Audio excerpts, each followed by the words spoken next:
After Nurhaci's death, the question of further expansion of the Jin state was resolved under the guidance of Nurhaci's eighth son, Hongtaiji. Hongtaiji was the only one of Nurhaci's sons who was literate, which may have been one reason why he was selected. But I draw your attention also to the fact that he was the eighth son, not the first son. In the Inter-Asian political tradition, the leadership role passed not to the eldest son, as it would have in China, but to that son or nephew, somebody in that generation, maybe even to a brother, who was considered to have the qualities required of a leader.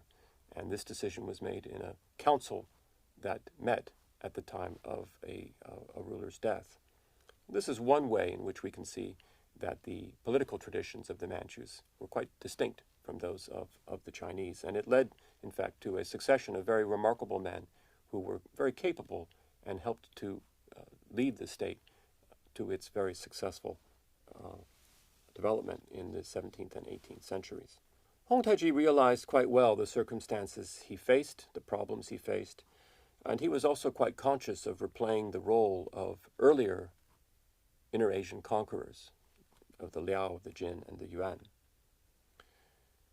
He faced a very different set of challenges than Nurhaci had. The Jurchen victories against the Ming in the late teens and early 1620s had brought over 1 million Chinese civilians under Jurchen control, so that in addition to running a military-type state, the Jurchens now had also to figure out how to run a civilian state as well. This created a variety of different problems, including ethnic tension between Jurchens and Han. For about 10 years after he took over in 1626, Hongtaiji went easy on very large-scale military conflicts against the Ming. For one thing, he didn't have the artillery needed to break down the strong Ming fortresses that lay between him and the Ming capital in Beijing. But for another thing, he also knew he had to consolidate his frontiers on the east and the west. He needed to build the institutions of state that would allow him to rule effectively. So we see during this period a lot of institutional development, the expansion of strategic alliances, the beginnings of a master plan, if you will, for the eventual takeover of China, although this was never explicitly stated as such. The Jurchen state under Hongtaiji therefore became much less feudal or feudalistic, more bureaucratic, and the power of the Han grew considerably under Hongtaiji. He was ruthless in eliminating any rivals who might have threatened his position as the supreme leader. He expanded administration on a Chinese model and created new kinds of offices that looked a lot like Ming government did. He brought in Chinese advisors. He began systematic record keeping. He even built himself a palace complex with Chinese-style architecture, although there were some twists that gave it a particularly Manchu flair. The civilian institutions that he created, as I say, some of them were on a Chinese model, some were not. Among those that were not were 3 institutions he created in 1629, a secretariat, a historical office, and a literary office. The literary office was primarily there to translate.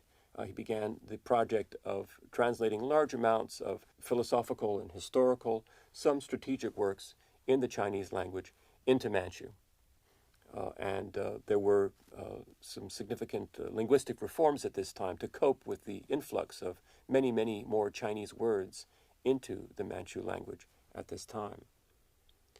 In 1635, the Manchus also founded a special office to deal with Mongol affairs, which actually handled relations both with Mongols and with the few Tibetan visitors that they had who were coming to their capital at this point in the city of Shenyang, which had been renamed Mukden, Mukden meaning a rising, kind of a portent of where they were going.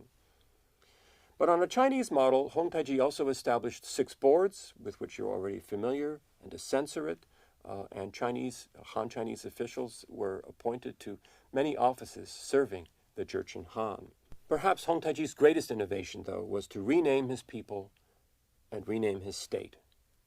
2 steps that he took, one in late 1635 and the other later in 1636. So in late 1635, he proclaimed that the Jurchens would henceforth be called by what he said was their real name, their original name, that name being Manchu, or Manju in the Manchu language. This new name provided a way of covering up a lot of the old tribal rivalries that had plagued the Jurchens in the preceding 30 to 40 years. In a way, it was similar to Temujin's proclaiming the name Mongol for all of the Mongol tribes that were under his control in the early 13th century. And then the second renaming happens in May 1636, where Hong Taiji rejects the name of latter Jin, the name that his father had given to this state, and he instead gives it another name. He calls it the Great Qing, the Da Qing state, the Da Qing country. And this was a way of saying that he was not going to be just another version of the Jin dynasty. He had greater ambitions. Now, we don't really know what Manchu means, the word Manchu. There are all kinds of theories. None of them has been really proved. But the name stuck. It clearly resonated with people, and very quickly this name is the name by which they call themselves and by which others are calling them as well. We do know a little bit more about the name Great Qing, however. So in Chinese, the name Great Qing, Qing means pure. And the idea was that this dynasty was pure. The water radical, which is included in the name for Qing, was chosen to extinguish the fire element that was associated with the name of the Ming dynasty, Ming meaning bright. But there was another meaning to Great Qing in the Manchu language, because this word Daiqing, it was called Daiqing Gurun in Manchu. Daiqing means warrior in the Mongol language and in the Manchu language. So Hong Taiji was really renaming his state the warrior country. And that was, if anything, a signal that he meant indeed to go on the warpath when the time allowed. So all of these moves indicate, I think we can say, a growing imperial vision on the part of Hong Taiji, a vision that would be realized shortly after his death in 1644.